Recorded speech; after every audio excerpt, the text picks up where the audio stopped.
সুনামগঞ্জের বর্তমানে আলোচিত একটা ভ্রমণের জায়গা এই বাচ্চনগর ভ্রমণ স্পট। এই নারায়ণতলা বাচ্চনগর পার্কে বা এই বাচ্চনগর ভ্রমণ স্পটে কিলাখান যাইতে হয় দেখাইমু আজকে। আর এখানেও প্রবেশ মূল্য কত আর কি কি আছে ভিতরে, কি কি সুবিধা পাইবাই, কি কি দেখতে পারবাই, সব মিলিয়ে আজকের ভিডিও। তাহলে শুরু করা যাক, চলো।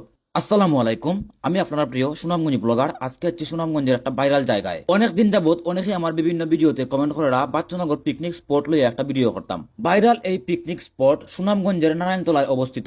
এই জায়গাটা স্থানীয় পর্যটক কেন্দ্র হিসাবে পরিচিতি লাভ করছে। সুনামগঞ্জ শহর থেকে ওই জায়গায় যাইতে হইলে প্রথমে আমরা অটো দিয়া ট্রাফিক পয়েন্ট থেকে হালুয়ারঘাট পর্যন্ত যাইতে হইব। পরে হালুয়ারঘাটের সেবা পার হইয়া এখানে গিয়া অনেক অটো বা মোটরসাইকেল পাওয়া যায়। মোটরসাইকেলে একবারে যাইতে পারবা একবার নারায়ণতলা। বেশি মানুষ হইলে অটো বা সিএনজি নিয়ে যাইতে পারবা ডাইরেক্ট। আমরা নিজস্ব মোটরসাইকেল নিয়ে আইছি, এর লাগি 12টা সঠিক আমি হইতে পারলাম না, তো আপনারা আলোচনা সংক্ষেপে আইবা। তো আমরা এই স্পটের গেট আইলাম, আয়া দেখতে পারলাম এখানে টিকিট লাগবো। তো টিকিট মূল্য জন প্রতি 40 টাকা করি। টিকিট মূল্য 40 টাকা শুনে একটু কৌতূহলী মনে হইলো না তার ভিতরে কিতা আছে। যাক, আমরা টিকিট হাঁটিলাম 4টা, হাঁটার পর ওই ভিতরে ঢুকার পারমিশন পাইলাম, আমরা ভিতরে ঢুকে গেলাম। আইয়া তো কাউন্টারে যিনি আসলা তাইনে কইলা এক টিকিটে এই সবগুলা রাইড করা যাইব। ভিতরে অনেকগুলা রাইড বলে আছে, জানি না কি কি রাইড আছে, আসলে আমরা গিয়েই বুঝতে পারবো। তো ঢুকার পরই দেখলাম হাতের বাম সাইডে কয়েকটা জনবসতি আছে। এটা আসলে সরকারি ঘরগুলা যেগুলা দে মুজিব পল্লীতে যেগুলা দে ওগুলা। আর একটু আগুয়া দেখলাম কয়েকটা খাবারের দোকান আছে বা বিভিন্ন পণ্যের দোকান আছে। আর সামনেই একটা পুকুরের মতো আছে, ওখানে কিছু নৌকা রাইড করা যাইব, এগুলো ফ্রিতে ওই টিকিটের উপরে। ওই তো আমরার যে মেইন আকর্ষণ এই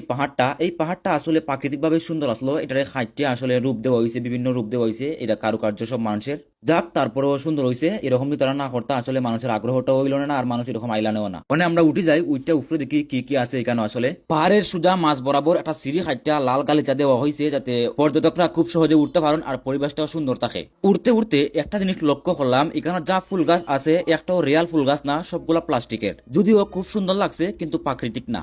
আর এই পাহাড়টা এমন ভাবে সাজানো হয়েছে, কোনো কমতি রাখা হয়েছে না। পাহাড়ের উপরে খাইটটা একটা সিঁড়ির মতো দিয়া এটারে ফাঁকা হইরা বানানো হয়েছে ইট পাথর দিয়া। এটা মূলত মানুষের হাঁটা চলা বা বোয়ার লাগি সুবিধার্থে এটা করা হয়েছে। এখানে অনেক জায়গাও আছে খালি, অনেক গেপ আছে। এখানে অনেক কিছু দেওয়া হয়েছে, সেলফি কর্নার বা বিভিন্ন আকর্ষণীয় জিনিস দেওয়া হয়েছে, যেমন দোলনা আছে, যেমন সোনের ঝুপড়ি আছে, যেখানে আপনার রোদে আমাদের বইয়ে থাকতে সময় সময় খাইতে পারবা।